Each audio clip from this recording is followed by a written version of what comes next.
The summons arrived while I was eating reconstituted noodles in the cargo hold of the diplomatic shuttle Arendelle, and I knew it was an insult before I finished reading the first line. Provisional observer designation, non-voting capacity, restricted access clearance. Every phrase was a diplomatic knife wrapped in silk, and whoever wrote it wanted me to feel each cut. I set down my fork and read the thing again, slower this time, because in my line of work, you never react to the first read, you react to the third. My name is Declan Voss. I spent 11 years as a crisis negotiator for the Terran Diplomatic Corps, which is a polite way of saying I talked armed people out of killing other people for a living. Hostage situations, territorial standoffs, the occasional warlord who wanted an audience more than he wanted a victory. I was good at it. Good enough that when Earth's governing council needed someone to answer a galactic invitation that everyone understood was a joke, they picked the guy who could sit inside the joke and smile without breaking. Director Calloway had sat across from me in her office in Geneva, with her hands folded on a desk covered in briefing folders and empty coffee cups, and the kind of quiet tension that fills a space where decisions about the future of a species are made by people who do not sleep enough. She was a small woman, with gray hair, and the kind of eyes that had seen enough to stop flinching at anything.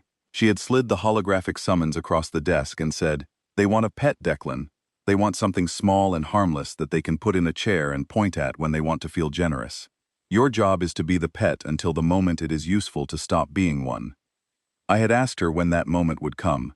She had leaned back in her chair, folded her arms, and looked at me with the eyes of someone who had spent 30 years in intelligence work and still believed that individual people could change the shape of history. "You will know," she had said. "You will know, because the room will feel different, and you will realize that the difference is you."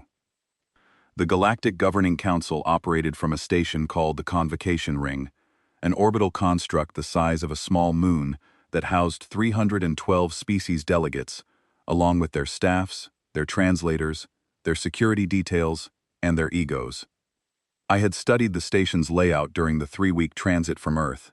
I knew the main chamber held over 500 seats arranged in concentric arcs. I knew the inner arc belonged to the founding species, civilizations so old their histories predated several of Earth's geological epochs. I knew the outer galleries were for observers, petitioners, and anyone the council wanted present but irrelevant. That last category was mine. The shuttle docked in Bay 19, a maintenance quarter berth wedged between a waste recycling hub and a freight depot. The air hit me the moment the airlock cycled, a cocktail of engine coolant, something sharp and acidic that burned the back of my throat, and the stale metallic tang of recycled atmosphere. A docking attendant, a squat creature with 4 arms, and an expression that suggested permanent disappointment with the universe and everything in it, handed me a data chip with my quarters assignment, and walked away without a word. No escort, no orientation, no welcome packet, no one standing at the gate with a sign bearing my name or my species. I pocketed the chip and grabbed my single bag. Earth's leadership had packed light on purpose. Arriving with a full diplomatic entourage would have been an admission that we thought this mattered. One man with one bag said something else entirely.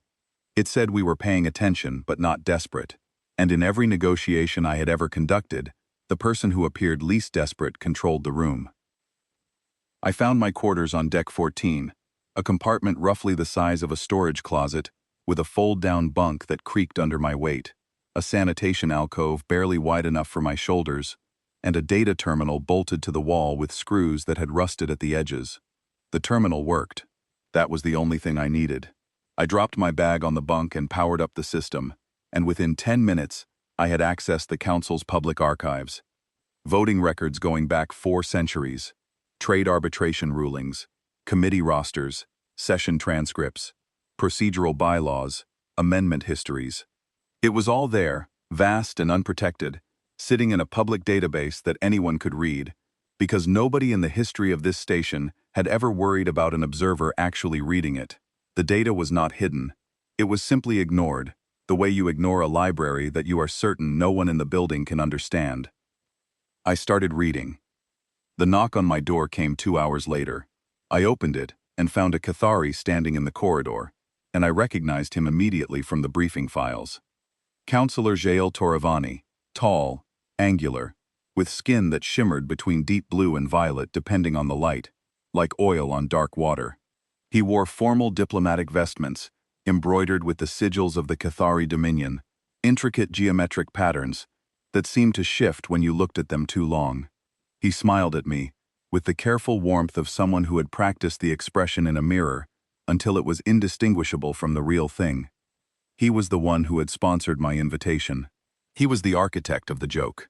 Ambassador Voss, he said, and the translation implant rendered his voice as smooth and cultured, like a professor addressing a particularly slow student.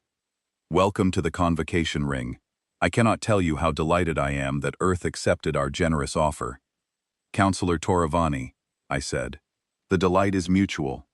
He extended a hand. I shook it. His grip was precise and performative, held exactly long enough to demonstrate goodwill, and released exactly soon enough to establish hierarchy. I had encountered that handshake 1,000 times from 1,000 different people who believed they controlled every room they entered. It was the handshake of someone who had never been proven wrong about that belief. You must allow me to introduce you, he said, gesturing down the corridor with the easy elegance of a host showing off a new acquisition. Several of my colleagues are quite eager to meet Earth's representative. He led me through a series of connecting passages to a reception lounge, where a dozen delegates stood in small groups, drinking from crystalline vessels and generating the low hum of polite conversation that sounds the same in every language across every species. The room went quieter when I entered, not silent, just quieter. The way a room adjusts when something walks in that does not belong there, and everyone knows it, but nobody wants to say it out loud. Jalal guided me to the center of the largest group and placed a hand on my shoulder. The gesture was possessive, the way you rest your hand on a piece of furniture you are showing to dinner guests. Everyone, please allow me to present Ambassador Declan Voss, Earth's brave little voice in our great assembly. The observer seat was my personal initiative, a gesture of galactic inclusivity that I believe reflects the very best of what this council aspires to represent. Brave little voice. I filed that phrase away and locked it in the same mental cabinet where I stored every insult, every tell, every unguarded moment that revealed what a person actually thought beneath the performance. In negotiation work, the first insult is a map. It shows you exactly where someone believes the power sits and exactly where they believe you do not. The delegates studied me with varying degrees of interest, curiosity, and amusement. A Rithone elder with deep green skin and golden eyes examined me the way a biologist examines a specimen. A Dranathi trade minister, bulky and broad, with armored plates running along his jawline, glanced at me and then returned to his drink with visible disinterest. A Thessan delegate, thin and angular and wrapped in a garment that seemed woven from light, did not look at me at all, but adjusted her position slightly so that she could observe me in her peripheral vision. I studied them back. 3 visible power blocks dominated the room's geography like tectonic plates pressing against each other. The Cathari and their allied species clustered near the center, radiating confidence and gravitational pull. The Rathan Concordance, older species with the quiet bearing of fading empires, occupied a far corner, where the light was dimmer, and the furniture was older, and the conversations were conducted in murmurs. And scattered around the edges, drinking alone or in pairs with the careful isolation of people who had learned that standing in the wrong group could cost them, were the non-aligned delegates, the mid-tier species, the ones who voted transactionally because they lacked the numbers to do anything else and lacked the power to refuse. Most of the non-aligned delegates looked at me the way you look at a street performer. Mild curiosity, no investment. But 3 of them did not. 3 of them watched me with the careful, sustained attention of people who were evaluating something, measuring its weight and its potential, and deciding whether it might be useful. That attention was the single most important piece of information I collected in my first 6 hours aboard the station, more valuable than the archives, more valuable than Jael's insult, more valuable than the rusted terminal in my closet-sized quarters. Someone on this station was paying attention to the joke and wondering whether it might become something else. I spent the next 90 minutes circulating through the reception, answering the same polite questions with the same polite answers. Yes, Earth is quite small compared to most homeworlds in the Council. No, We have not developed faster-than-light propulsion independently, though we are grateful for the transit assistance your shipping lanes provide. Yes, I understand the observer role is advisory and non-participatory. Yes, I find the station impressive. Each answer was true, and each answer was incomplete, and the delegates who asked them were satisfied by that, because they had already decided I was not worth deeper inquiry. Jael watched me from across the room the entire time, sipping his drink with the lazy satisfaction of a man watching his plan unfold exactly as designed. He had invited the monkey to the gala, and the monkey was behaving exactly as expected, shaking hands and looking impressed, and not understanding any of the conversations happening above its head. That was the story he wanted. I let him have it, because the most dangerous thing you can do in a room full of people who underestimate you is confirm their estimate until the moment it destroys them. My assigned aide arrived the following morning, a Felisari named Orath. The Felisari were a mid-tier species, feline in their proportions, with reflective eyes that caught the light like mirrors, and a reputation for blunt pragmatism that bordered on hostility. Orath stood in my doorway with the posture of someone who had drawn the worst assignment on the station, and was prepared to endure it with maximum visible displeasure. "I am your designated liaison," he said, his translator rendering his voice as flat and dry. "I will accompany you to all public sessions, translate procedural nuance as needed, and ensure you do not enter restricted areas. I will not fetch your meals. I will not carry your documents. I will not pretend that this assignment is anything other than what it is." "And what is it?" I said. "Punishment," he said, without hesitation. "I filed a trade analysis report last quarter that identified irregularities in Cathari shipping subsidies. The Ascendancy Coalition's Oversight Committee found my methodology disagreeable. This posting is the consequence." A minder, then. Someone Zoel could trust to keep eyes on me, because Orath's own career depended on staying in the Cathari's good graces. I appreciated the honesty. In my experience, the most useful allies were often the ones who started out on the other side and crossed over because they recognized the truth before it became convenient. "Well," I said, "I hope the posting is not too dull." Orath looked at my storage closet quarters, then at my single bag, then at me. "I will manage my expectations," he said. I spent the rest of that first full day on the data terminal, and what I found confirmed everything Director Calloway had suspected, and everything Earth's intelligence analysts had theorized but could not prove from the outside. The Cathari Dominion controlled 40% of council votes through a coalition called the Ascendancy, and they maintained that control not through military force or economic superiority, but through information restriction. The Cathari possessed the most comprehensive scientific and technical archives in the galaxy, accumulated over centuries of aggressive research programs and strategic acquisitions, and they shared that knowledge selectively, parceling it out to client species as a form of political currency. Need a solution for your atmospheric degradation problem? Vote with the Cathari on trade policy. Need engineering specifications for radiation shielding? Support the Cathari candidate for the Resource Allocation Committee. Want access to the Cathari pharmaceutical database to address the plague killing your outer colonies? Fall in line and stay there. Knowledge was their leverage. Information was their weapon, and they had structured the entire council around the principle that access to scientific data was a privilege earned through political loyalty, not a right that belonged to every species capable of understanding it. I sat back in my chair and stared at the rusted screws on my data terminal, and then I started to smile, slowly, the way you smile when you realize that the person who invited you into the trap did not check your pockets before they closed the door. Because the Cathari had made one very large miscalculation. They had assumed that the species they invited as a joke had nothing to offer. They had assumed that because humans had not developed independent faster-than-light travel, humans were technologically primitive across the board. They had looked at the gap in our propulsion physics and concluded that everything else we knew was equally deficient. They had not checked. They had not asked. They had not looked at what Earth actually knew, what 2 centuries of publicly funded research across every scientific discipline had produced, what a civilization of 8 billion people with an aggressive tradition of open-source knowledge sharing had accumulated. That was the first mistake. Inviting me was the second. My first full council session began at what the station's chronometer called 7th bell, and the main chamber was exactly as imposing as the briefing files had described.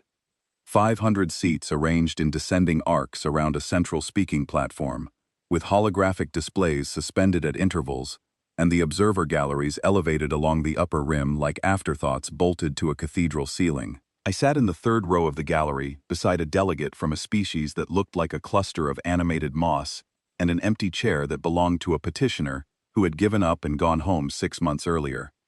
Orath sat behind me, his reflective eyes half closed, his posture communicating the absolute minimum of professional engagement necessary to avoid a formal reprimand. The session opened with procedural matters that took 90 minutes and accomplished nothing visible. Roll calls, agenda confirmations, committee reports delivered in the droning cadences of bureaucracy that apparently transcended species boundaries and possibly the laws of physics. I listened to all of it. I took notes on my personal terminal, cross-referencing names with the voting records I had studied the night before. Orath noticed, and his eyes opened slightly wider, as if he was mildly surprised that I could write. The first substantive agenda item was a trade arbitration dispute between two mid-tier species, the Velori and the Dranathi, over mineral extraction rights in a contested star system called the Vareth Expanse. The mineral in question was Vethrium, a rare thermal conductor used in advanced energy infrastructure across dozens of council species. Both species claimed historical rights to the system. Both had filed competing extraction permits. The dispute had been grinding through council arbitration channels for 3 years, consuming diplomatic resources and generating animosity without producing a resolution. I watched the arguments unfold with the careful attention of someone who understood that the surface of a dispute was never the dispute itself. The Velori delegate, Ambassador Selkith, presented her case with precise data and restrained passion. She was tall and slender, with pale gold skin and eyes that shifted color like opals in the chamber's light, and she spoke with the measured intensity of someone who knew the facts were on her side, and equally knew that facts did not determine outcomes in this room. The Dranathi delegate countered with historical claims and louder passion, pounding his armored fist on his podium, for emphasis at intervals that seemed precisely calculated for dramatic effect. The substance was irrelevant to the power dynamics, and everyone in the chamber knew it. The Dranathi were a Cathari client species. The Ascendancy Coalition would side with them, not because their claim was stronger, but because loyalty had a price, and this vote was part of the payment. The Concordance would abstain because the dispute did not directly affect their interests, and expending political capital on a minor mineral rights case was beneath their institutional dignity. The non-aligned delegates would scatter their votes whichever way caused them the least immediate trouble. The outcome was predetermined. The hearing was theater. Expensive, time-consuming, professionally produced theater, designed to give the appearance of process to what was, in reality, a transaction. But I noticed something in the technical specifications that neither side had addressed. Something about the Vethrium itself, and the assumptions underlying its value. And I pulled up Earth's materials science database on my personal terminal, and ran a quiet search while the speeches continued above me. The recess came 2 hours later. I stood, stretched muscles that were stiff, from sitting in a chair designed for a species with a different skeletal structure, and walked down to the commissary level, where delegates gathered to eat and negotiate informally.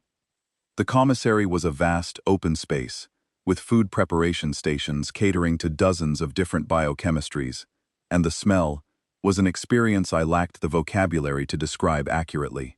Orath followed 3 steps behind, maintaining his professional distance.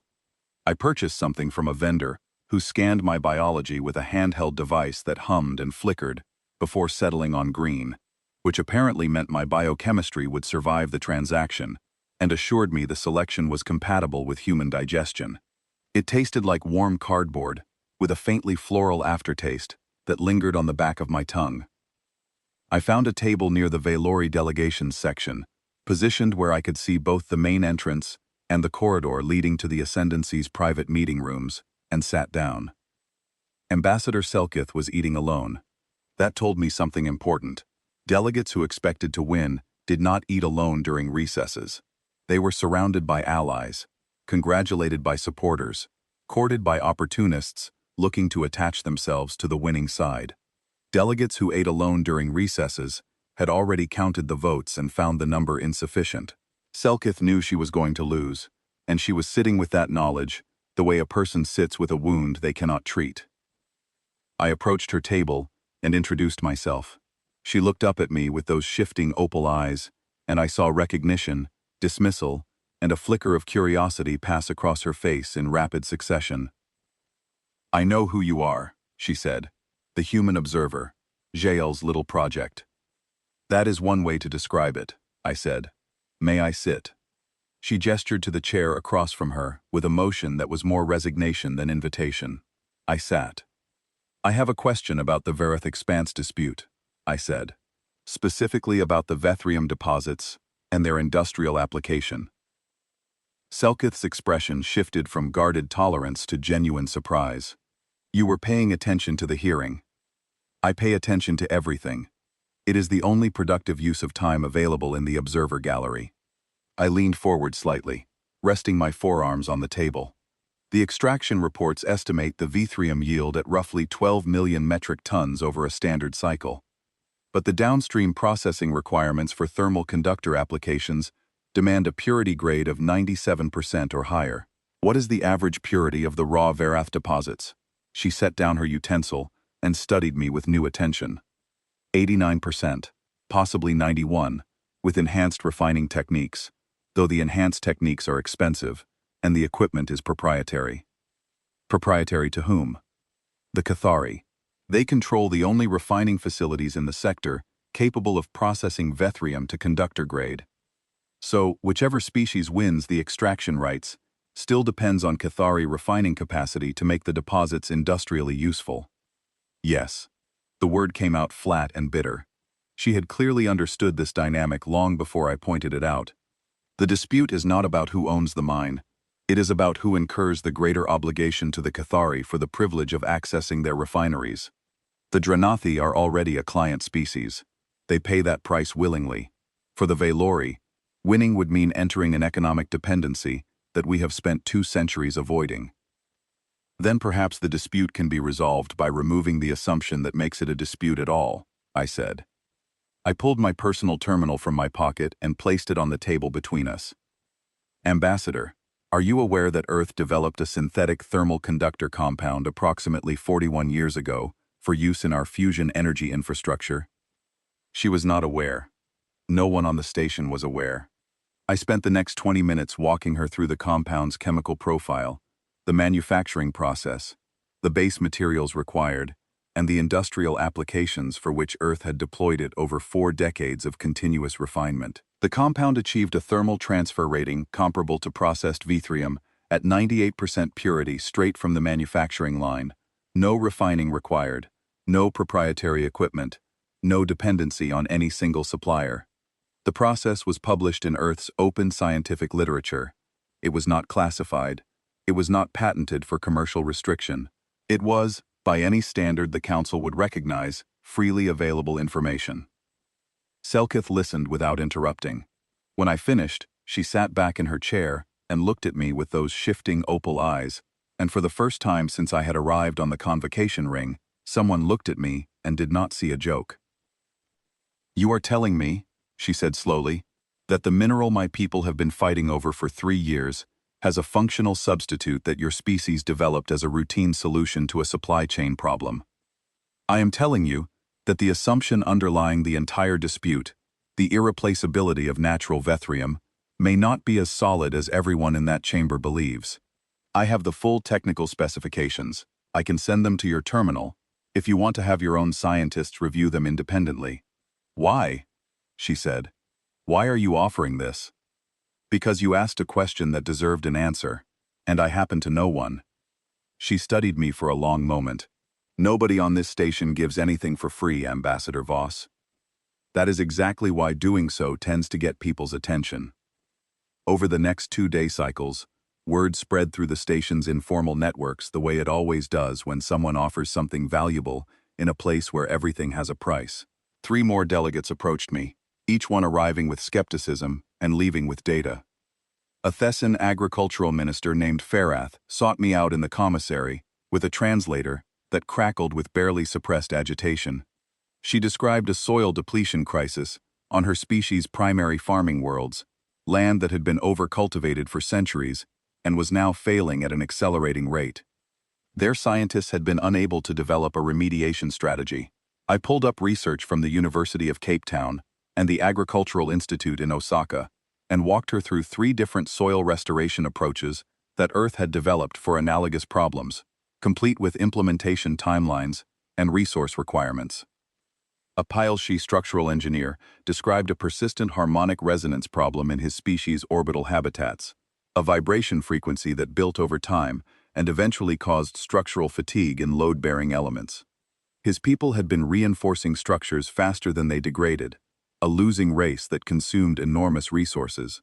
I found a paper from a civil engineering team in Rotterdam that had solved a structurally analogous problem in deep-sea platform construction. The solution involved a damping system so elegant in its simplicity that the Pileshe engineer stared at the schematics for 3 full minutes without speaking. And a medical researcher from the Felisari colonies, a quiet woman with the same reflective eyes as Orath, asked about anti-parasitic compounds for a pathogen called root shadow blight that was devastating Felisari agricultural systems across 6 colony worlds. This one hit close. I could see it in the way she held herself, the tension in her shoulders, the careful control in her voice that told me she was describing not an abstract problem, but a personal catastrophe. I searched Earth's pharmaceutical and epidemiological databases and flagged 6 promising antifungal candidates with full molecular profiles and dosing protocols. The research was 80 years old. Earth had solved the analogous problem 3 generations ago and moved on. Each time, the conversation followed the same pattern. The delegate approached me, expecting a sales pitch or a political maneuver.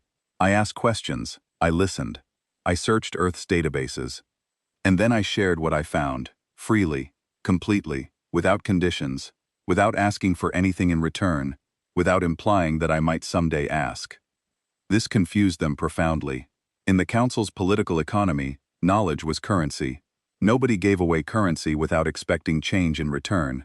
There was always an angle, always a price, always a favor banked for future collection. I watched them wait for the catch, cycle after cycle, and I watched them slowly realize there was not one, and I watched the confusion on their faces transform into something more dangerous than gratitude. It was the expression people wore when their fundamental assumptions about how the world operated began to crack. Jael noticed my conversations. He found them amusing. During a public reception on the 4th day, he pointed me out to a group of ascendancy delegates and said, "The human is making friends among the smaller delegations. How precious. I believe he is offering agricultural advice to species that mastered interstellar travel before his planet invented indoor plumbing." The group laughed. I heard the laughter from across the room, and I laughed too, quietly, to myself, because the ability to laugh at yourself when others are laughing at you is a weapon that most people do not understand and cannot defend against. Orath, meanwhile, was becoming a problem for Zurl and an asset for me, though neither of them understood it yet. The Felisari was supposed to be my minder, my leash, my watcher, but he was also a trained trade analyst with a sharp eye for patterns, and he could not help noticing that the delegates who approached me left my conversations with data chips and stunned expressions and an energy in their walk that had not been there before. He filed his reports to Jael faithfully, every one accurate and every one incomplete. The human is asking questions about council procedure. The human has been reviewing 40 years of voting records. The human spent 4 hours in the commissary with non-aligned delegates discussing technical matters. Each report described the what without grasping the why, because Orath had not yet figured out what the questions were building toward. Neither had I, entirely, until a concordance delegate changed everything with a single sentence. I was walking through the connecting corridor between the commissary level and the observer quarters, late in the station's artificial evening, when she passed me. Senior Counselor Maythari, a Rithan elder, with deep green skin scored by age lines that looked like fractures in polished jade. She was one of the oldest serving delegates on the station, a founding-era representative whose species had helped draft the Council's original charter, and she moved through the corridors with the unhurried gravity of someone who had watched empires rise and collapse and understood that the distinction between the two was often a matter of perspective. She did not stop walking. She did not turn her head. She did not make eye contact. She simply said, as she passed within arm's reach, her voice barely above a whisper, "The 14th Procedural Amendment. Read it carefully." And then she was gone, her footsteps fading down the corridor like a door closing in the distance, and I stood there with my pulse hammering against my ribs in a way it had not done since the last time someone pointed a weapon at a hostage and dared me to talk them both out of the room alive. I went straight to my terminal and searched. The 14th Procedural Amendment was buried in 900 pages of council bylaws, sandwiched between a regulation about maximum delegation staff sizes and a provision governing emergency session protocols. It consisted of 4 paragraphs of dense legislative language that had clearly been written by someone who understood exactly what they were creating and wanted it hidden well enough to survive centuries of bureaucratic neglect. I read it 3 times, and then I read it a 4th time out loud, and each reading confirmed what the first had told me. The amendment stated that any observer delegate who provides material contribution to the resolution of a seated dispute may petition for temporary speaking rights on the main chamber floor. Not voting rights, not a permanent seat. Speaking rights, which meant access to the speaking platform and the ability to address the full council directly. The petition required endorsement from a minimum of 5 seated delegates. The amendment had been ratified 214 years ago as a good faith provision to ensure that the observer system retained some functional purpose beyond decoration. In 214 years, it had never been invoked. No observer had ever contributed anything material enough to justify the petition, because no observer had ever been given the tools, the motivation, or the knowledge to try. Until now. I sat in my quarters and planned. I did not sleep that night. I mapped the Valori-Dranathi dispute from every procedural, political, and technical angle I could find. I verified the synthetic Vethrium compound specifications 3 more times. I ran simulations on my terminal, projecting the economic impact of introducing the substitute into the Council's existing supply chains. I identified which delegates had already reviewed the data I shared, and which ones would corroborate my technical claims, if called upon in open session. I counted potential endorsers for the petition. Selkith was certain. 3 non-aligned delegates were probable: the Thessan minister, the Payelshi engineer, and the Yelthari systems analyst. I needed a 5th, and I did not have one yet. The Valori-Dranathi dispute returned to the chamber floor 3 days later, for final arguments and resolution. Both sides were entrenched in their positions like soldiers who had been in the same trench for 3 years, and no longer remembered why they started digging. The Ascendancy Coalition had whipped its votes with the mechanical efficiency of an organization that had been winning these fights for so long that the process required no thought, only execution. The Dranathi would receive the extraction rights. The Valori would be forced to accept the ruling or face economic sanctions. The non-aligned delegates would scatter their votes to minimize individual exposure. Business as usual.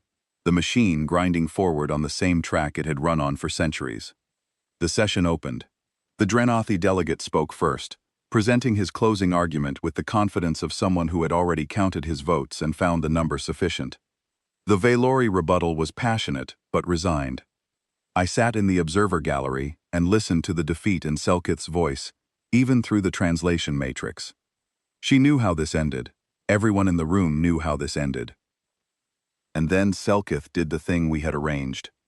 "Before I yield my remaining floor time," she said, her voice suddenly steadier than it had been all session, "I invoke my right under session protocol to designate a respondent from the gallery. I yield 60 seconds of my floor time to the human observer delegate, Ambassador Declan Voss." The chamber did not go silent. It went still. There is a difference that I learned to recognize during my years of crisis negotiation, and it is a difference that matters. Silence is an absence, an empty space waiting to be filled. Stillness is a presence, a weight, the collective tension of 300 species holding their breath at the same time. I felt it press against my chest, like a hand pushing me back into my seat. Zoel looked up at the gallery. His expression cycled through confusion, amusement, and a flicker of something sharper and less controlled, before settling back into that practiced, diplomatic smile. He had no procedural grounds to block the yield. Floor time belonged to the delegate who held it, and any delegate could designate a respondent from any authorized area of the chamber, including the observer gallery. He spread his hands in a gesture of magnanimous permission. "By all means," he said, "let us hear from Earth's brave little voice." I stood. I walked down the gallery stairs to the main chamber floor.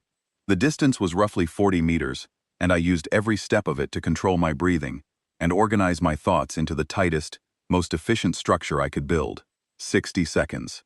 Fewer words than a college essay, more weight than anything I had said in 11 years of talking people out of buildings. I reached the speaking platform. I placed my hands on the podium. I looked out at 500 seats and 300 species, and I did not think about the audience. I thought about the hostages, every person I had ever talked out of a building, every crisis I had ever diffused by finding the one thing that everyone in the room needed to hear and saying it in the fewest words possible. This was the same room. The scale was different. The principle was not.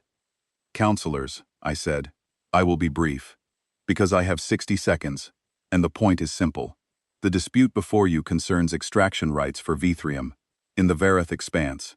Both parties claim the deposits are essential to their energy infrastructure. This claim rests on the assumption that natural Vethrium is irreplaceable as a high-grade thermal conductor. That assumption is incorrect. I transmitted the synthetic compound's chemical profile to the chamber's central display system. The molecular structure appeared on every screen in the room, rotating slowly, its bonds and structures rendered in clean holographic light. Earth developed a synthetic thermal conductor 41 years ago for use in our fusion energy systems. It achieves a purity rating of 98% directly from the manufacturing line, exceeding the processed output of natural Vithrium without requiring Cathari refining infrastructure. The manufacturing process uses commonly available base materials and standard industrial equipment.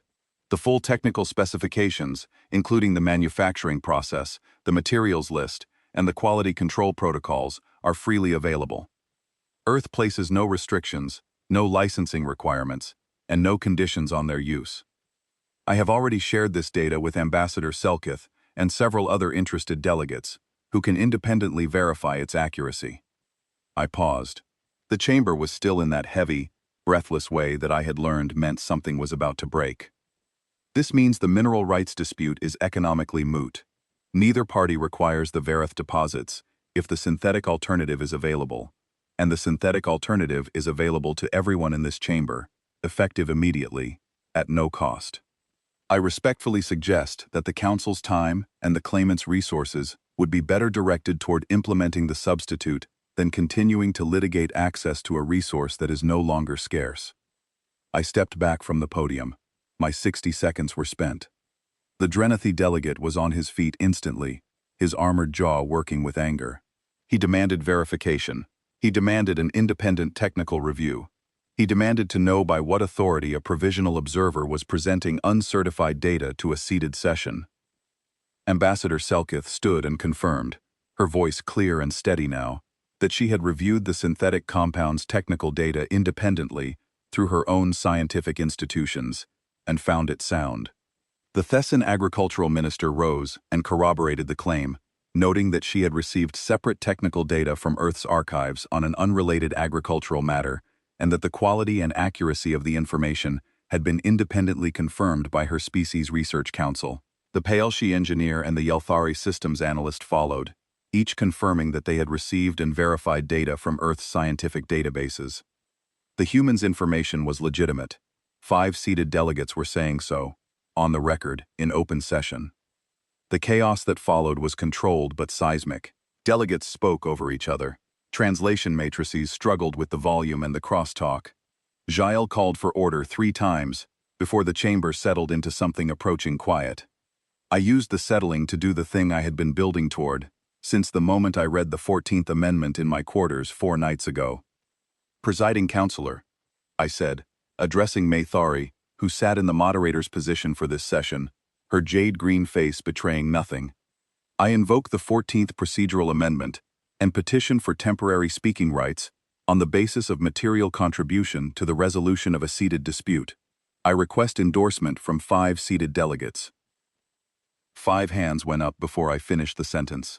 Selkith, Farath, the Palshi engineer, the Yelthari analyst, and a fifth, a Dranathi delegate from a different faction than the claimant, a woman who had been quietly reviewing Earth's atmospheric chemistry data for 2 days and had apparently decided that the future she was looking at did not include the past she had been defending.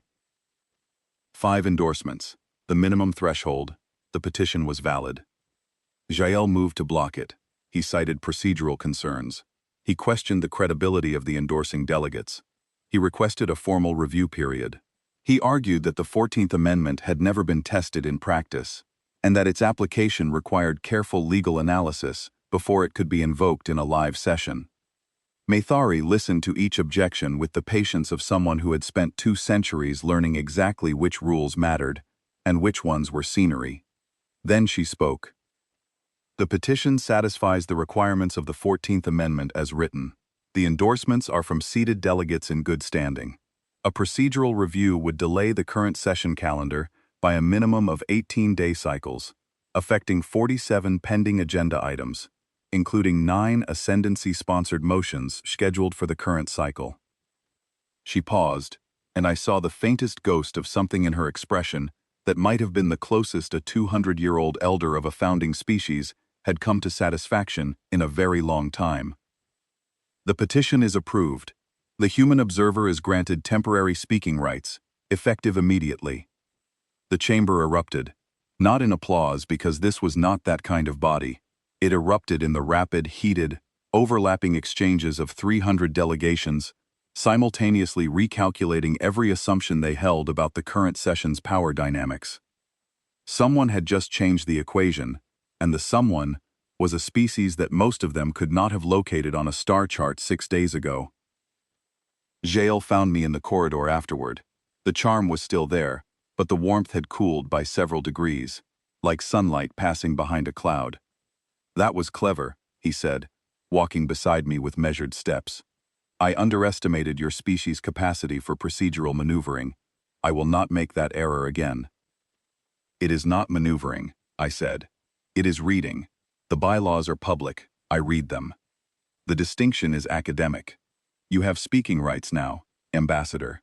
Congratulations. But speaking rights are temporary. And temporary advantages have a way of evaporating when the novelty wears off. Clever tricks have short lifespans in this chamber. I appreciate the counsel, Counselor. It is not counsel, he said.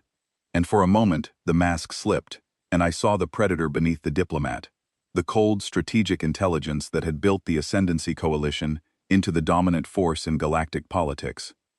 It is an observation. He walked away. I stood in the corridor and let the adrenaline ebb, and in the clarity that followed, I felt the game shift under my feet like tectonic plates moving, because both of us knew the rules had changed, and only one of us understood how much. That evening, Orath came to my quarters. He did not announce his visit through the station's communication system. He did not file it in his daily report. He simply appeared at my door, and when I opened it, he stood there with an expression I had seen 100 times in my years of negotiation work. It was the expression of someone who needed something desperately and was terrified of what asking for it would cost. "Come in," I said. He entered and stood rigidly in the center of my cramped quarters, his reflective eyes scanning the room as if confirming we were alone, as if the walls might be listening, as if what he was about to say could only be said in a space this small and this private. "I am not here in my official capacity," he said. I gathered that. He was quiet for a long moment. His hands, folded behind his back, were not quite still. "There is a disease," he said, "a parasitic organism called root shadow blight that has been devastating the Felisari agricultural colonies for the past 11 years. It attacks our staple grain crops at the root system. We have lost 30% of our cultivable land on 6 colony worlds. 2 more worlds are showing early-stage infection. Our scientists have been unable to develop an effective treatment despite a decade of concentrated effort." He paused. I waited. "The Cathari have a research program," he continued. "They claim it is developing a cure. The program has been running for 7 years. It has produced 3 interim reports, each one expressing cautious optimism and requesting continued Felisari political support in exchange for continued research access. Our government votes with the Ascendancy Coalition on every major motion, because the Cathari hold the only research program that offers hope for our food supply. Another pause. When he spoke again, his voice was lower. I have reviewed the interim reports in detail. The methodology is circular. The progress markers are ambiguous. The timelines keep extending. I have begun to believe that the program is not designed to solve the problem. I believe it is designed to maintain the appearance of progress, while ensuring that the Felisari remain dependent on the Cathari for a solution that will never arrive. He stopped. He looked at me. He did not ask the question out loud. He did not need to. I turned to my terminal. What is the formal pathogenic classification of root shadow blight? He gave me the details. I searched Earth's agricultural and epidemiological databases. It took 12 minutes of cross-referencing infection mechanisms, host-pathogen interactions, and soil chemistry profiles. We had something similar, I said, turning the screen toward him. A soil-borne parasitic fungus that attacked wheat and rice crops across 3 continents approximately 80 years ago. Different organism, but the infection mechanism is structurally analogous. The root colonization pattern, the nutrient extraction pathway, the reproductive cycle.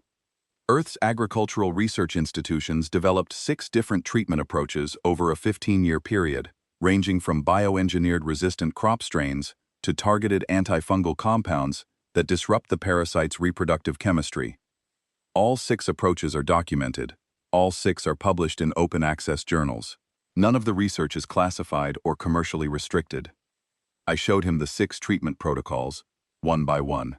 Molecular structures, application methods, efficacy data across different soil types and climate conditions. Field trial results from 3 continents spanning 2 decades of implementation. The research was thorough, exhaustive, and freely available. It had been sitting in Earth's databases for 80 years, waiting for someone to ask. Oreth stared at the screen. His hands, which I had never seen tremble before, trembled now. His reflective eyes caught the glow of the terminal and held it, and in that light, I saw something break, and something else take its place. "You are giving this to me," he said. "I am showing you where it is," I said. "It belongs to everyone. It always has." He stood in my quarters for a long time, reading the screen, scrolling through the research with the desperate attention of a man who had just discovered that the locked door he had been pounding on for 11 years had a key hanging on a hook beside it. When he finally left, he did not say thank you. He did not shake my hand. He walked to the door and stopped and stood there with his back to me for several seconds, and I understood that what he was feeling was too large for words, and too raw for gratitude, and too sharp for anything except the quiet recognition that his world had just changed, and it could never change back. The door closed behind him, and I sat alone in my quarters and thought about what was coming next. Because I had just turned an assigned minder into an ally, and allies, in my experience, were the most valuable and the most volatile currency in any negotiation. Within 3 session cycles, everything accelerated beyond the pace I had anticipated. 11 species had privately contacted me requesting technical consultations, and the requests were not casual inquiries or polite curiosities.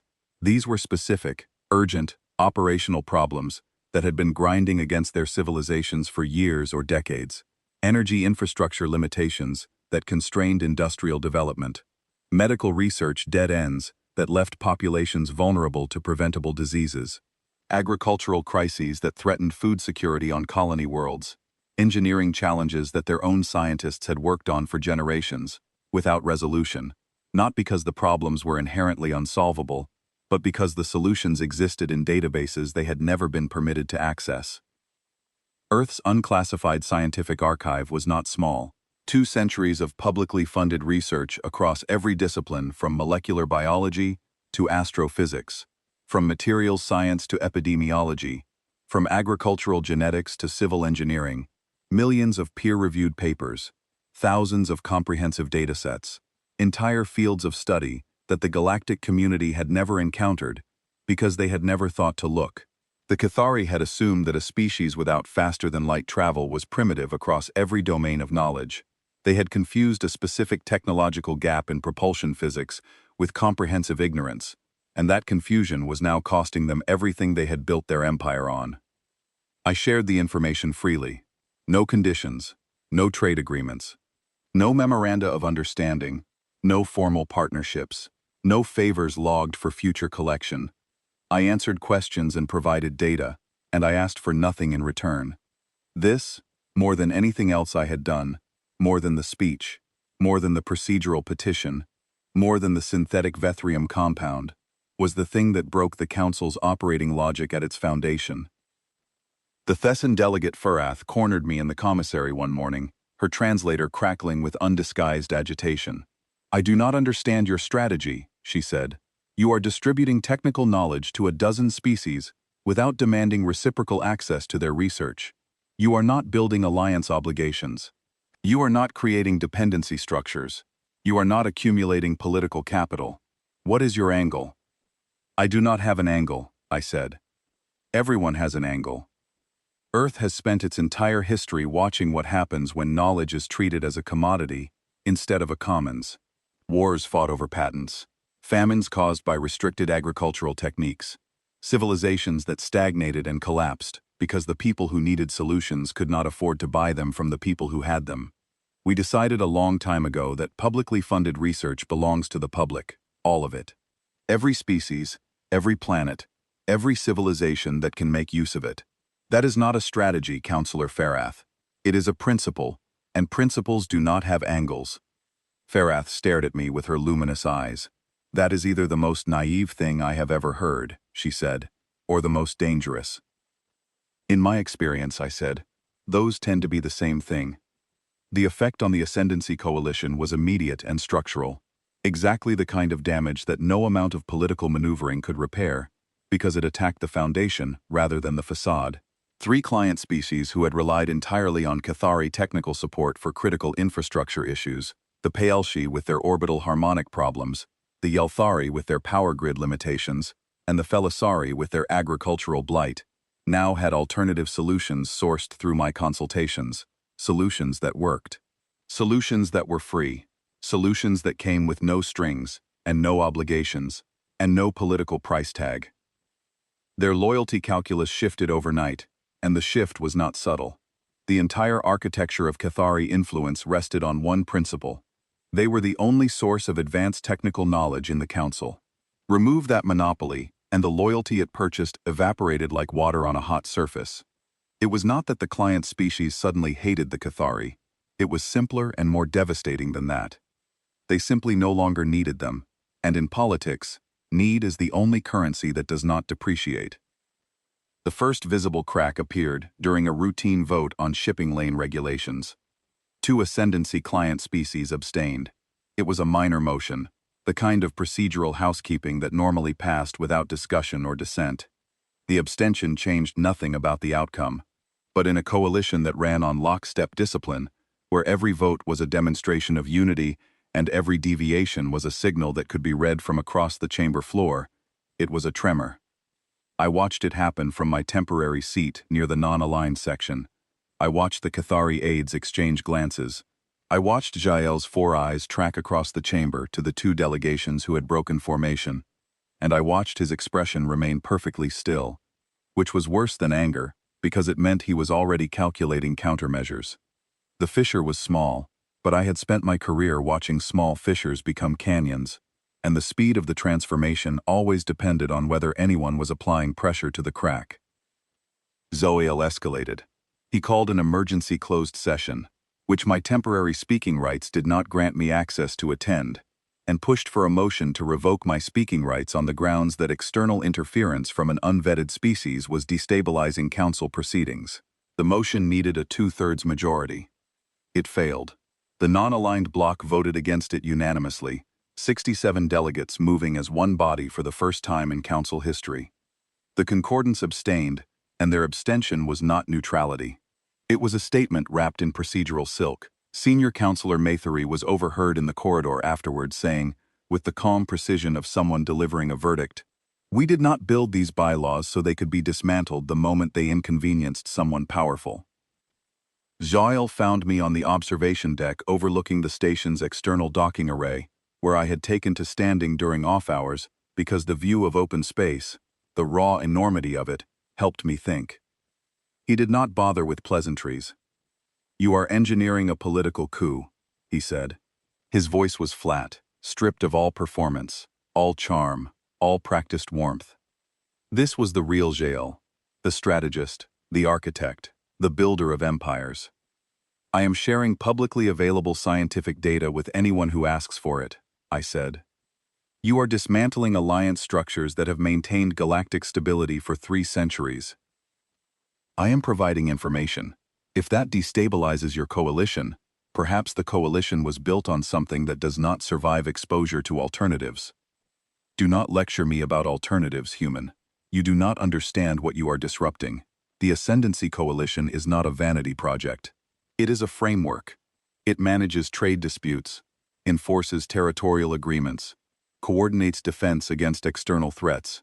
Without it, this council descends into 100 bilateral feuds that nobody has the authority to mediate. Then the framework should be able to survive an open data archive," I said. "If it cannot survive species having access to information that solves their problems, then it was never a framework. It was a cage. And cages are only stable as long as the people inside them do not realize the door can be opened." Zhao stared at me, and I saw the thing I had been watching for since the first moment he shook my hand in the corridor outside my quarters. Recalculation. He was not a fool. He had never been a fool. He was a strategic thinker of genuine brilliance, who had built his career on controlling variables. And the variable he could not control was the simplest one in the room. A man who gave things away for free. A species that treated knowledge like air instead of gold. The Cathari system had no defense against generosity, because generosity was not a tactic anyone in the Council's 3-century history had ever deployed at scale.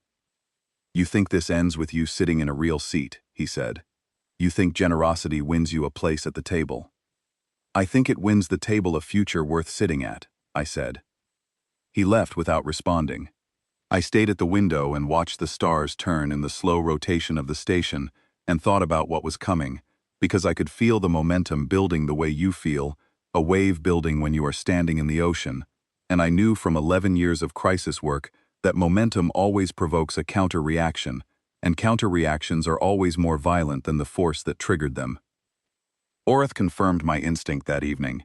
He arrived at my quarters with the taut, controlled energy of someone delivering a warning under a deadline. "Jael is preparing a reclassification motion," he said. "He intends to have humanity formally redesignated as a pre-diplomatic civilization, under Council Charter Section 41.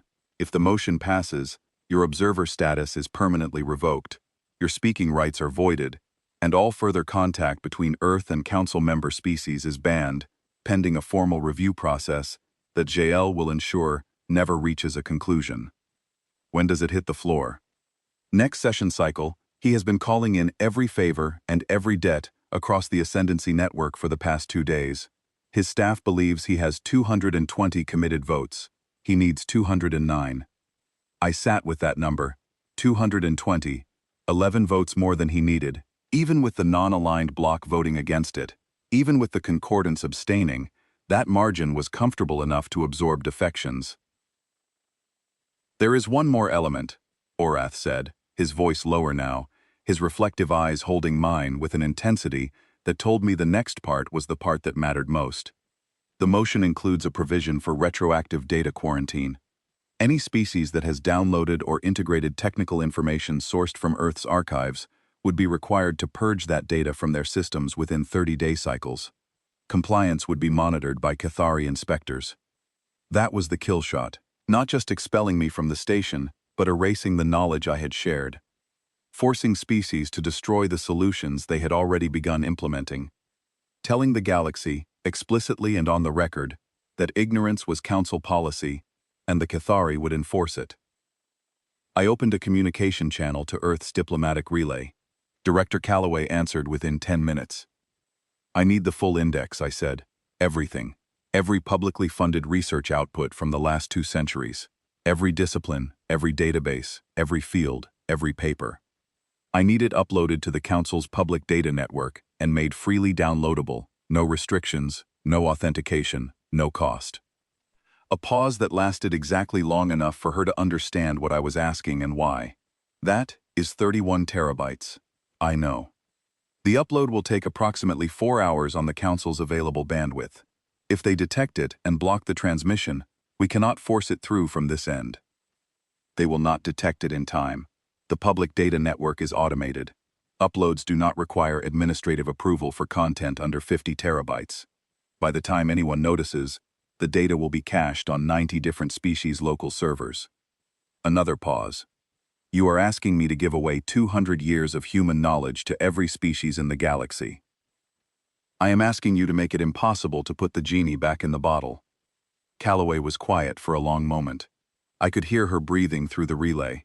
Then she said, with a steadiness that told me she had been waiting for this call since the day she put me on the shuttle. Uploading now. Jael's reclassification motion hit the Council floor the following morning. The chamber was full. Every delegation had sent its senior representative. The observer gallery was packed.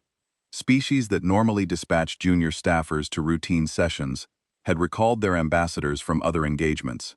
Everyone on the station understood that this was the hinge point, the moment that would determine whether the Council's power architecture survived what I had introduced into its bloodstream or whether it evolved into something no one in the room could fully predict. Jael rose to present the motion, and I will give him credit for this much. He was magnificent. His speech was precise, passionate, strategically brilliant, and rhetorically devastating. He framed humanity as a destabilizing force, an unvetted species exploiting the Council's institutional goodwill to flood the chamber with uncertified, unverified information, designed to create a new form of dependency. He called my data sharing a Trojan strategy. He painted a picture of a galaxy where every species' critical infrastructure relied on human-sourced solutions, where Earth held an invisible leash on civilizations that had achieved interstellar travel millennia before my species learned to build a fire. This council exists to protect the sovereignty of its member species, he said, his voice filling the chamber with the practiced resonance of absolute conviction. It exists to ensure that no single civilization, regardless of how generous its motives may appear, can position itself as the indispensable provider of knowledge that others need to survive.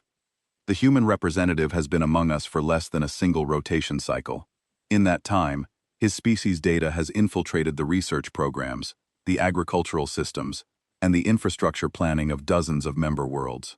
This is not generosity, colleagues. This is strategic penetration, and it must be stopped before the penetration becomes permanent. It was a good speech. If I had been watching from a distance, as an analyst rather than a participant, I might have admired the craftsmanship, the way he wove fear and protectionism into a narrative of institutional defense. But I was not watching from a distance.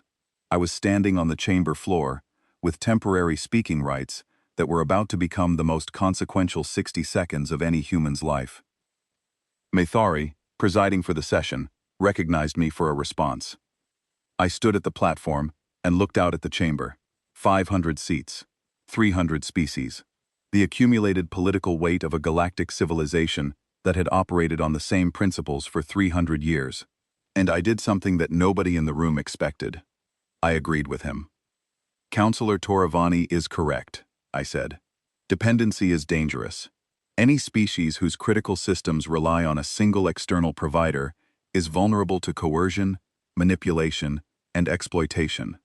Any knowledge framework that can be severed by political action is a liability, not an asset. I agree with that analysis completely. The chamber shifted. Delegates exchanged glances. Jael's expression went carefully, precisely neutral. Which is exactly why Earth made the data free and unconditional, I said. There is no Earth server to cut off. There is no licensing agreement to revoke. There is no login credential to disable. There is no dependency to exploit, because the information was never tethered to Earth in the first place. The data I have shared over the past several cycles has already been downloaded by the scientific institutions of over 90 member species. It has been independently verified, integrated into research programs, and applied to operational problems on their own systems, under their own control, with no connection to Earth. Expelling me from this station does not undo that. Reclassifying humanity does not erase what has already been learned. The knowledge is out. It belongs to everyone who has it. I paused and let the silence work. And as of 4 hours ago, the complete index of Earth's publicly funded scientific research, every discipline, every paper, every dataset from the last 200 years, all 31 terabytes of it, is available for free download on the Council's own public data network. No restrictions, no authentication, no cost. Any species with a data terminal can access it right now. The silence changed. It was no longer the silence of attention. It was the silence of something cracking, something structural and load-bearing, something that had held the weight of the room for a very long time. Councillor Toravani asks you to vote for reclassification to protect the sovereignty of this council, I said. I ask you to consider what kind of sovereignty requires that its members remain ignorant. I ask you to consider what it means when the only way to preserve a power structure is to ensure that the species living inside it never learn enough to question it. And I ask you to consider whether the species standing before you, the species that gave away everything it knew without asking for a single thing in return, is the threat in this chamber. I stepped back. I had nothing else to say. The case was made or it was not, and the rest belonged to the 300 delegations whose votes would decide whether the galaxy's political architecture survived its first encounter with a species that believed knowledge should be free. Jael called for an immediate vote. He wanted no further debate, no recess, no time for delegates to consult or reconsider or contact their governments. The motion to reclassify humanity as a pre-diplomatic civilization and revoke all access privileges was put before the full council. The votes came in by delegation, displayed on the chamber's central screen in real time, each one appearing like a stone dropped into water. The Ascendancy Corps voted yes. The first 50 votes rolled in for the motion. Solid, disciplined, exactly as expected. Then the breaks began. The Pulshi voted no, the chamber murmured. The Yelthari voted no. The murmur grew louder. The small outer rim species that had been reliable ascendancy supporters for decades, species whose votes Jael had counted on the way you count on the walls of your house, voted no. One after another, 7 of them in succession. The Felisari delegation voted no, and I saw Orath standing behind his species' senior representative, with his back straight and his reflective eyes fixed on the chamber floor, and his hands at his sides, perfectly still, as if he were standing at attention for something larger than any military formation he had ever been part of. The non-aligned bloc voted as a unified wall, 67 votes against. The second time in council history they had achieved unanimity, and both times had been about me, about what I represented, about the principle I had carried into this chamber on the back of free information and the stubborn, radical, incomprehensible decision to give it away. And then something happened that I had not anticipated. Maythuri, presiding over the session with the ancient authority of a founding-era elder, requested a revote within the Concordance delegation. The Concordance had abstained on the initial call, maintaining the institutional neutrality that had defined their political identity for centuries. But Maythari cast her personal vote against the motion, publicly, on the record. It was the first time in living memory that a Concordance elder had broken with the bloc's abstention protocol. 3 other Concordance delegates followed her within seconds. The final count appeared on the central screen. For reclassification, 94. Against, 218. Abstentions, 12. Jael had needed 209 votes. He had gotten 94. It was not a defeat. It was not even a loss. It was a demolition. 12 of his own coalition species had broken ranks publicly, on the record, burning their alliance with the Cathari Dominion, in full view of every delegation on the station. Jael sat in his seat, with his face perfectly composed, and his hands perfectly still, and I recognized the stillness, because I had seen it in the eyes of people who understood that the ground beneath them had fundamentally and permanently shifted, and that nothing they did in the next 5 minutes, or the next 5 years, would change it back. Maythari rose. The chamber quieted instantly, drawn into silence by the gravitational pull of her institutional authority. "I introduce a counter-motion," she said, her voice carrying the weight of 2 centuries of service and the sharp clarity of someone who had been preparing this moment for longer than anyone in the room suspected. "On behalf of 47 co-sponsoring delegations, I propose the elevation of the human species from provisional observer status to full provisional membership in the Galactic Governing Council, subject to the standard review procedures established by Council Charter." Jael stood immediately. "I object!" This counter-motion was not on the session agenda and was not submitted through standard scheduling channels. Maithari looked at him with the steady patience of someone who had been waiting for this specific objection, the way a hunter waits for a specific animal to step into a clearing.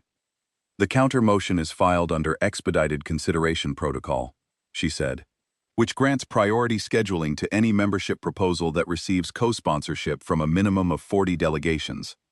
The protocol was established under Council Resolution 7714, authored and championed by the Cathari Dominion 43 years ago, to expedite membership applications from Cathari-affiliated species."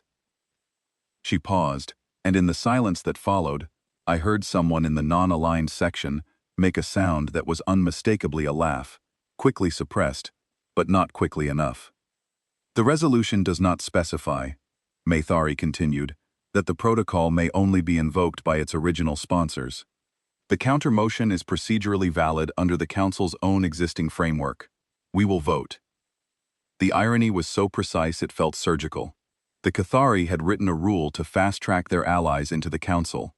That same rule was now being used to elevate the species they had invited as a joke. The tool they had forged to build their empire was being turned in their hands. The vote was swift. 261 in favor, 78 against. The remaining delegations abstained, but the margin was so overwhelming that the abstentions were irrelevant. I was offered a seat. A real seat. On the main chamber floor, in the third arc, positioned between the Valori delegation and the Thessan. The Thessan, a species that had not spoken to another delegation in 40 years, who had maintained a silence so complete that most delegates had forgotten they had opinions, had voted yes. The chamber erupted into controlled pandemonium. Delegations clustered and broke apart and reformed in new configurations, like molecules in a heated solution. The political geography of the chamber, rearranging itself around a new center of gravity that had not existed 20 minutes ago. I walked toward the exit and found Jalil waiting by the doors. He was alone. His staff, his allies, his entourage of ascendancy delegates, all of them had peeled away. He stood by himself with his hands clasped behind his back, and for the first time since I had met him, he looked like something other than a performance. He looked like a man who had just watched the architecture of his life's work crack along lines he had not known existed. "What does Earth actually want?" he asked. His voice was quiet, stripped of everything except the question itself. I looked at him, and I thought about all the rooms I had walked into over 11 years. All the armed men, all the hostages, all the crises that ultimately came down to one person, across a table asking the only question that mattered. "What do you want?" And the answer was always simple. The simplicity was always the part they could not accept. "Neighbors," I said. "Not subjects. Not clients. Not trading partners bound by dependency or leverage or debt. Neighbors. Species who know us and whom we know. Species who share what they have, because sharing is what neighbors do." Gilles studied my face for a long time, searching for the lie, the hidden motive, the strategic calculation behind the simple answer. He did not find it. The not finding it unsettled him more than anything else I had done in the entire rotation cycle, and I could see the unsettling in the way his eyes moved, scanning and rescanning, running the same analysis again and again, and getting the same result and refusing to believe it. "Neighbors," he repeated, as if testing the word for hidden weight. "Neighbors," I said. He walked away without another word. I watched him go, and felt something shift in my chest that was not triumph, and was not satisfaction, and was not relief. It was something closer to the feeling you get when you have been holding a very heavy object for a very long time, and you finally set it down, and realize your arms are shaking, and your hands cannot quite remember how to open. Orath found me in the corridor a few minutes later. He fell into step beside me, and for a while we walked in silence, the way two people walk when they have shared something that changed them both, and the words for it have not been invented yet. "You know this is not over," he said finally. "The Cathari still hold significant influence. They will adapt. They will find new leverage. They will build new dependencies. Yes. And the species you have helped, they may not remain grateful forever. Politics corrodes generosity faster than any acid in any laboratory on any world. Also yes." Then what was the point of all of it? I stopped walking and turned to face him. His reflective eyes caught the corridor lights and held them, and in that moment, he looked less like a minder or an aide, and more like someone standing at the beginning of something he could not see the end of, and choosing to walk forward anyway. "The point was the door," I said. "The door is open now. People can walk through it, or they can stand in the hallway arguing about who goes first, or whether the door should have been opened at all, but nobody can close it again. The information is out. It does not belong to Earth anymore. It does not belong to the Cathari. It does not belong to any single species or coalition or government. It belongs to everyone who downloaded it, and you cannot unknow something. That is the point. Not gratitude, not politics, not alliances. The permanent, irreversible impossibility of going back to a galaxy where knowledge is a luxury good and ignorance is a policy." Orath considered this for a long time. "You are a very strange species," he said. "You are not the first person to tell me that. I strongly suspect I will not be the last." We walked together to the main chamber, where the next session was about to begin. My new seat was waiting for me on the main floor, a real chair, at a real desk, with a real data terminal and a real voting interface, positioned in the third arc between the Valori delegation and the Thessan, who had broken 40 years of silence to vote for my species membership, and who seemed disinclined to return to that silence now that they had remembered what their voices sounded like. Orath took the staff position behind my seat, officially reassigned as my diplomatic aide by a Felisari government that had decided, somewhere in the preceding 72 hours, that keeping their man close to the human was more valuable than keeping him under the Cathari's control. He stood straight. He held a data tablet. He looked, for the first time since I had met him, like someone who wanted to be exactly where he was. Before the session began, he leaned forward and spoke quietly near my ear. "The Felisari Agricultural Ministry received the treatment protocols you found for root shadow blight. 3 colony worlds have already begun implementing the antifungal compound from your University of Melbourne study. Early field results show a 78% suppression rate in treated soil samples." He paused. 60 million Felisari eat grain harvested from those colonies, Ambassador. 60 million people who will not go hungry next season because you spent a night reading a database. I did not turn around. I nodded once, and that was enough, because some things are too large for ceremony and too important for performance. The first agenda item appeared on my screen, a proposal to establish a universal open-access knowledge network, modeled on Earth's public research infrastructure, freely available to all Council member species, without restriction, without cost, without political conditions. 42 delegations had co-sponsored it overnight. The proposal included provisions for collaborative research programs, shared data standards, multilateral peer review systems, and a permanent prohibition on using information access as a condition of political support. I looked around the chamber. 300 delegations. 300 species, 6 rotation cycles ago, most of them had not known Earth existed. 6 cycles ago, the ones who knew had considered my presence a joke, a piece of political theater staged by a Cathari counselor who wanted to demonstrate the magnanimity of the powerful by offering a seat to the powerless and watching them sit in it quietly. Nobody in this chamber was laughing now. Nobody was amused. Nobody was looking at the human in the third arc and seeing a pet or a punchline or a curiosity.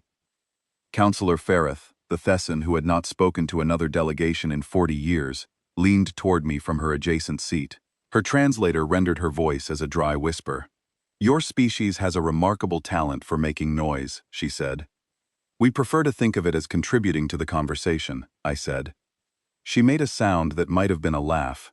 It was difficult to tell with the Thessan, but her eyes, like Orath's eyes behind me, like Selkith's eyes across the chamber, like the eyes of the dozens of delegates who had come to me with questions and problems and fears, and left with answers and data, and something that looked, from the right angle, like the first faint light of a future that nobody on this station had imagined was possible, held something that I had learned to recognize over a career spent in rooms where the impossible became possible through the simplest and most radical act available to any thinking being.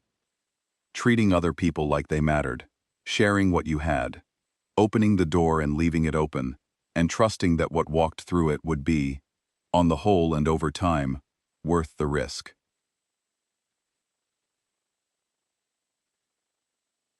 The session began. Mithari called the chamber to order. The first agenda item was displayed. 261 species prepared to debate a proposal that would have been unthinkable 7 days ago, and the debate was going to be messy and complicated and full of the petty politics and institutional friction that had defined this council since its founding, and I would not have traded a single moment of it for anything. I opened my notes. I reviewed the agenda. I looked at the seat I was sitting in, the real seat on the real floor, and I thought about Director Calloway in her office in Geneva, telling me that I would know when the moment came to stop being the pet. She was right. I knew. I got to work.